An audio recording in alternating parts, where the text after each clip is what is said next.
안녕하세요. 윌리엄 김에 오신 것을 환영합니다. 오늘은 새로운 강의 주제로 어디까지 알고 있는가라는 주제로 이제 그 채널명 그런 프로그램으로 이제 강의를 해보려고 합니다. 요즘에 선거철이었잖아요. 그리고 또 요즘 재선거 얘기도 나오고 해서 이번엔 한번 선거와 민주주의, 또 민주주의와 미디어 이 편을 한번 준비해봤습니다. 한번 그럼 바로 시작해볼까요? 여러분, 민주주의는 여기 써져 있잖아요. 자, 국민이 주권을 가지고 뭘 행사한대요? 권력을 행사합니다. 이를 통해 정치적 의사결정과 국가 운영에 참여하는 정치 체제라고 합니다. 이게 민주주의. 해서 죄송합니다. 저희 이번 1강에서는 한번 제가 30개 정도의 문제를 가져왔습니다. 한번 여러분과 같이 한번 풀어보도록 하겠습니다.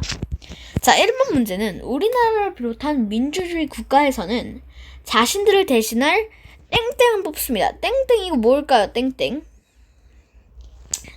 우리가 대통령 선거, 지방선거, 국회의원, 국회의원도 맞죠? 국회의원. 그 사람들은 다 우리를 위해 우리나라를 대표하는 사람들이잖아요. 근데 본질적인 질문으로 들어가면, 근데 생각해보니까 우리가 왜 대표를 뽑아요? 그냥 우리가 정치를 하면 되잖아요. 생각해보세요. 우리나라 국민은 5천만입니다. 5천만보다 더 넘지만 5천만이라고 생각을 해보면 이 5천만이 같이 정치를 한다는 것은 불가능하죠. 게다가 이 5천만이 한 곳에 모여서 정치를 한다는 건 더욱더 불가능하잖아요. 그래서 게다가 우리가 이제 당이 있잖아요. 예를 들어서 빨간 당, 파란 당, 노란 당 이런 당들이 있잖아요. 그럼 이 당들은 진보, 보수 이런 각자의 의견을 갖고 있어요. 그래서 우리는 보통 당들을 봐서 많이 뽑죠. 어쨌거나 계속 해보자면 나라를 대표를 뽑습니다. 자, 이번 문제, 국민이 자신들을 대표할 사람을 투표로 뽑는 일을 무엇이라고 하나요? 그냥 투표죠. 이거 그냥 뽑는 거니까 투표잖아요. 아니에요. 선거입니다. 선거는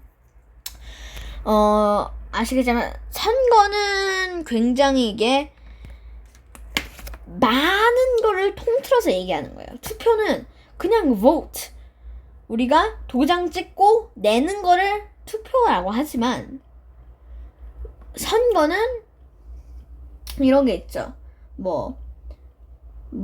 처음 후보자 입후보 선거인 명부 작성 입후보부터 시작해서 개표까지 이 전체적으로 전체적인 거를 이렇게 선거라고 하고, 이제 그러면 선거를 하려면 우리가 보통 선거할 때 사람들한테 얘기하지 않고 하죠. 사람들한테 그걸 얘기를 하면 안 된다.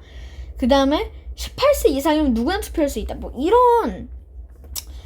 이런 규칙들을 우리는 뭐라고 할까요? 바로 선거의 4대 원칙이라고 합니다. 선거의 4대 기본 원칙은 뭐가 있는지 한번 여러분 생각해보세요. 이게 굉장히 물론 당연히 지켜야 되는 건데 많은 분들이 모르시더라고요. 자, 첫 번째는 우리가 흔히 아는 보통 선거입니다. 1등 연령, 그러니까 18세 이상인 사람은 모든 국민에게 선거권을 부여하는 원칙. 성별, 인종, 종교, 재산, 교육 수준 관계없이 18세 이상인 모든 성인이 투표할 수 있습니다.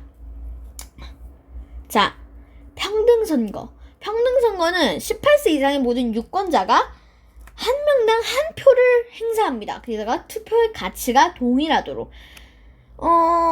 누구는 대통령은 3표 뽑고 우리 일반 국민들은 한 표 뽑으면 안 되잖아요.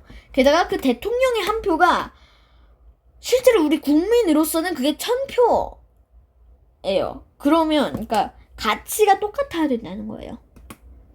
직접 선거는 예를 들어서 내가 너 대신 뽑아줄게. 너 누구 뽑을 거야? 사실 이러면 익명 투표에도 위반이 되고요. 그 이따 얘기할 거지만 비밀 선거에도 위반이 되고 직접 뽑아야 됩니다. 그래서 우리 신분증 보여주세요 하잖아요. 비밀 선거입니다. 네 번째는 투표자가 누구에게 투표했는지를 외부에 알 수 없도록 보장하는 원칙. 자, 보면 요즘에 뭐 투표철이니까 투표철에 뭐 대통령 투표해도 안에 투표소를 찍거나 아니면 연예인들 중에 SNS에 올리는데 옷 색깔이 빨간색 아니면 파란색 무슨 뭐 그런 약간 당의 색을 입고 찍은 사람들이 약간 문제가 요즘에 되잖아요. 선거철이면 원래. 그래서 그런 문제가 이제 되니까 그런 것도 이제 비밀 선거의 원칙에 어긋난다고 하잖아요. 근데 이제 거기 안에를 이제 찍거나 그러면 문제가 되는 거죠. 그래서 요즘에는 뭐 손등에다가 투표 뭐 도장 찍어서 간다 뭐 이런 그런 것도 뭐 SNS에 올리고 하죠. 자, 3번 우리나라에서는 선거일 기준으로 아까 얘기했는데 18세 이상인 사람이 유권자가 될 수 있다. 그건 알고 있어야 됩니다. 자, 선거는 민주주의 국가에서 땡땡땡땡을 실현하는 가장 기본적이고 중요한 방법이다. 땡땡땡땡이 뭐예요? 우리 이제 민주주의 국가에서 일단 이게 중요해요. 민주주의 국가에서 어떤 거를 실현한대요. 그럼 보통 민주주의 국가라는 말이 나오면 민주적인 뭔가를 하는 거거든요. 그러면 민주적이라는 뜻을 한번 봐볼게요. 국민이 주권을 가지고 권력을 행사하며 이를 통해 정치적 의사결정과 국가 운영에 참여하는 정치다. 여기서는 이게 국민 주권을 시하는 가장 기본적이고 중요한 방법이다. 이렇게 하시면 되겠습니다. 국민 주권. 쉽죠? 자, 4번. 4번이 아니지. 5번. 선거는 법에 따라 정해진 절차로 이루어집니다. 올바른 순서대로 배려하세요. 1번. 가, 투표. 나, 당선자 결정 및 당선증 배부. 다, 선거운동. 라, 개표. 마, 선거인 명부 작성. 바, 후보자 등록. 이 후보죠. 자, 이제 여기서 가장 먼저 뭐 있는 게 뭐냐 가장 순서대로 한번 봐보면 일단 가부터 봐볼게요. 가는 일단 투표예요. 투표 어느 정도 있는데 근데 우리가 그냥 막상 가서 투표를 해요? 지금 저번에 보면 후보자 뭐 트럭 타고 다니면서 막 음악 크게 틀어놓고 굉장히 시끄럽게 뭐라고 막 하잖아요. 그거는 또 우리가 투표하기 전에 그렇게 막 하잖아요. 플러스 거기다가 뭐 그 사람들을 아무나 뽑는 게 아니라 그 사람들이 이제 등록을 해야 되잖아요. 그래서 첫 번째로 선거를 하는 사람들, 그러니까 후보자들이 명부를 작성합니다. 죄송합니다. 후보자 명부 작성이 아니라 제가 잘못 읽었어요. 후보자 등록이랑 선거인 명부 작성은 선거를 할 수 있는 그런 사람들 명부를 작성하는 겁니다. 죄송합니다. 그다음에 후보자 등록. 후보자를 이제 등록하는 건데 선거를 할 수 있는 사람이 대략적으로 한 성인 18세 이상이면 한 예를 들어서 3천만 명이다. 그러면 3천만 명이 100% 하고서는 후보자를 이제 등록을 해야겠죠. 누가 후보자를 등록하냐. 예를 들어서 1번이 땡땡 동그라미 씨. 2번이 세모 씨. 이렇다고 쳐요. 그럼 그 사람들은 이제 뭘 해야 돼요? 가서 저 좀 뽑아주세요 하고 명함 뿌리고 다니고 인사하고 이제 그게 선거운동입니다. 그 다음에 투표를 이제 해야죠. 선거운동 했으면 투표하는 날은 선거운동 못해요. 투표 이제 또 줄 서가지고 투표 딱딱딱 하고 이제 개표를 합니다. 개표 뭐 밤늦게까지 그거 계속 보면서 있어야죠. 이제 있는 게 뭐 저는 좋은 건가 모르겠습니다. 어쨌거나 이제 또 그래서 당선자를 이제 결정합니다. 예를 들어서 몇 퍼센트의 확률로 몇 퍼센트로 뭐 동그라미 아니면 세모 아니면 네모씨가 이겼습니다. 아니 뭐 당선됐습니다. 뭐 이러죠. 그래서 당선증을 줍니다. 자, 좋습니다. 다음 설명을 읽고 어떤 선거 원칙이니 쓰시오. 투표권을 가진 사람이 투표합니다. 이거는 뭘까요? 직접 투표하는 거잖아요. 모든 사람은 한 표씩 투표한다. 평등선거. 보통선거가 무엇인지 설명하십시오. 자, 18세 이상이면 누구나 투표할 수 있는 게 보통선거다. 외국에 있는 사람은 투표할 수 없다. OX. 이거는 솔직히 여기서 뭐가 빠져 있어요. 외국에 있는 우리나라 사람은 투표할 수 없다가 아니라 여기서 우리나라 사람이라고 나오면 당연히 투표할 수 있죠. 근데 외국에 있는 사람이면 투표할 수 없다겠죠. 왜 그러냐면 외국에 있는 사람은 외국 사람은 우리나라 사람은 아니잖아요. 물론 한 지구에 사는 같은 공동체라는 한 지구에 사는 같은 사람이긴 한데 또 우리가 그 나라라는 공동체가 또 나눠졌으니까 어쩔 수 없이 그 사람들은 우리와 다르다 이렇게 약간 나눠져 있잖아요. 그래서 투표할 수 없다. 근데 또 여기서 또 웃긴 게 예를 들어서 여기 우리나라 사람이에요. 우리나라 사람인데 그걸 외국에서 투표한대. 그거 안 되죠. 우리나라에 와서 투표할 수밖에 없다. 이거 외국에서 이거 투표하는 거 외국에서 우리나라 사람이 투표한다. 그런 말은 없죠. 외국 사람이면 몰라도. 선거가 공정하고 올바르게 이루어지도록 관리하는 국가기관을 뭐라고 하는가? 이건 많이 아실 텐데. 선거관리위원회. 요즘에 선거관리위원회 뭐 문제가 좀 있죠. 뭐 선거관리위원회 뭐 투표용지 부족 사태 해가지고 뭐 시위도 하고 막 그러잖아요. 요 정도는 선거에 의해서 기본 상식으로 알아두시면 정말 좋고요. 이제 또 아까 얘기했던 이제 민주주의 뭐 그런 행정부 뭐 이런 거를 좀 여러분 다시 한번 보도록 하겠습니다. 우리나라의 국가기관은 하는 일에 따라 크게 세 가지로 나뉩니다.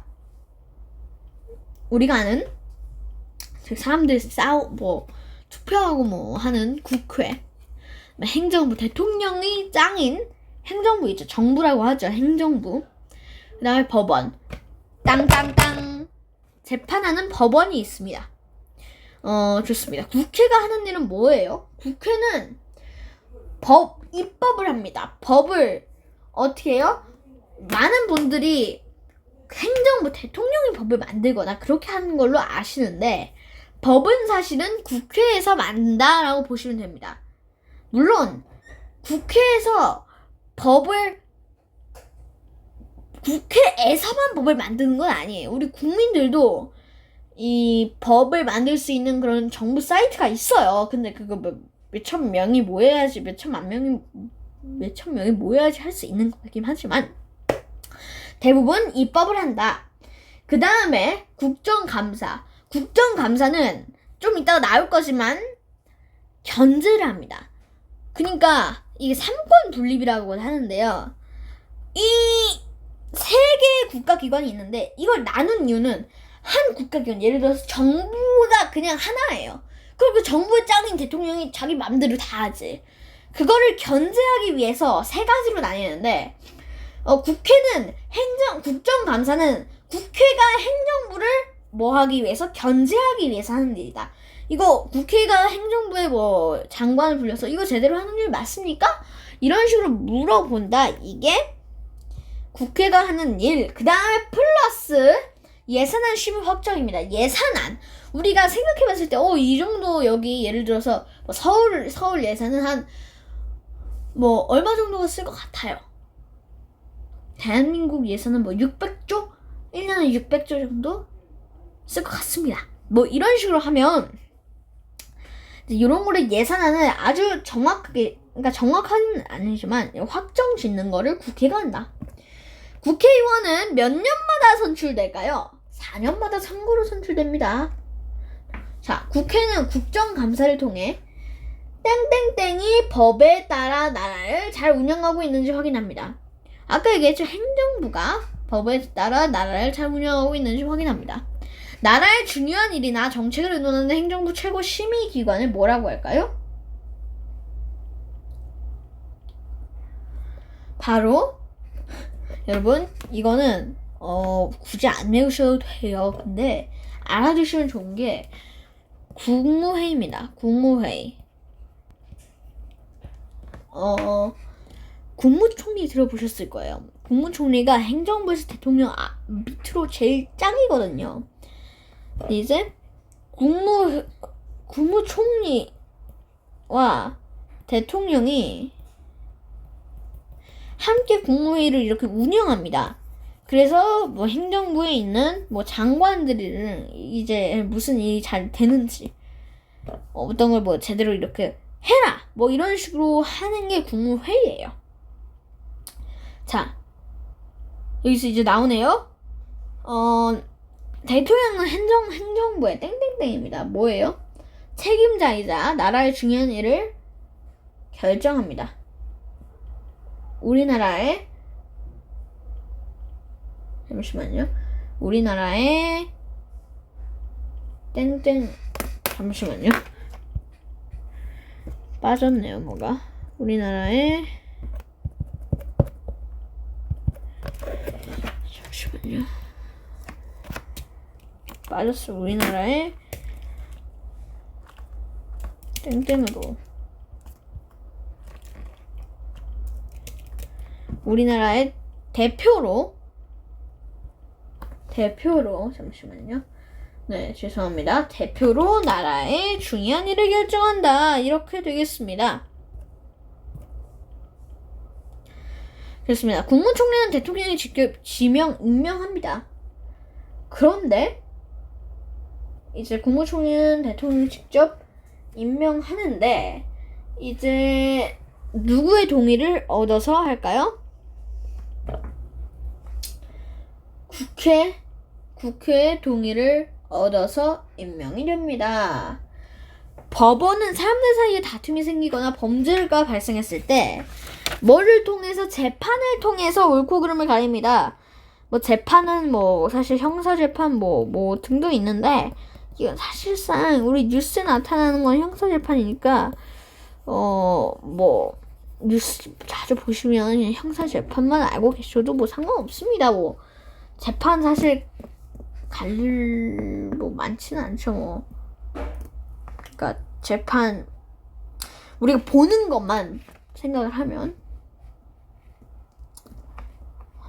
이게 재판은 법원은 법을 어긴 사람을 처벌합니다. 그래서 뭐뭐뭐뭐를 유지한 국가기관입니까? 사회 질서를 유지합니다. 재판은 왜 공정하게 이루어져야 할까요? 국민의 자유와 우리 권리를 보장하기 위해서 자유롭게 이루어집니다. 자, 공정한 재판을 위한 제도를 2가지 이상 여러분 한번 얘기해 주세요. 자, 첫 번째, 법원의 독립적 운영, 법원 스스로 독립적. 2번째, 법관의 신분을 보장해 줍니다. 3번째, 3심 제도, 3번 재판하죠. 4번째, 재판 과정과 결과를 공개합니다. 자, 하나의 사건에 대해 3번까지 재판을 받을 수 있도록 한 제도는 무엇이고, 이제 이 제도의 목적이 무엇인지 설명하시죠.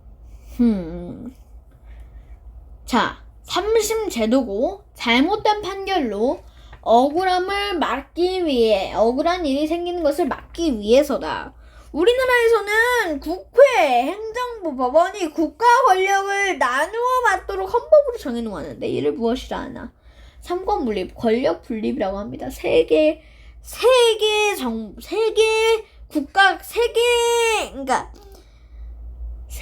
이제 약간 그런 정부 기관이 나누어 갔잖아요. 그래서 한쪽이 권력을 남용하지 않게. 자, 우리나라에서는 한 국가기관의 나라의 중요한 일을 마음대로 처리할 수 없도록 서로를 땡땡하고 땡땡을 이룹니다. 견제하고 균형을 이룹니다. 이스라엘은 어떤 국가기관이 어떤 국가기관을 견제하는 모습입니까? 국회는 행정부가 법에 따라 나라의 살림을 잘 운영하고 있는지 확인하려고 뭐뭐를 한대요. 뭐뭐뭐뭐뭐뭐 국정감사를 한다. 국정감사는 뭐예요? 국회는 행정부. 여기 바로 나와있네. 그냥 솔직히 이거는 국정감사라는 말만 보면 알 수 있다. 그렇게 되겠죠. 좋습니다.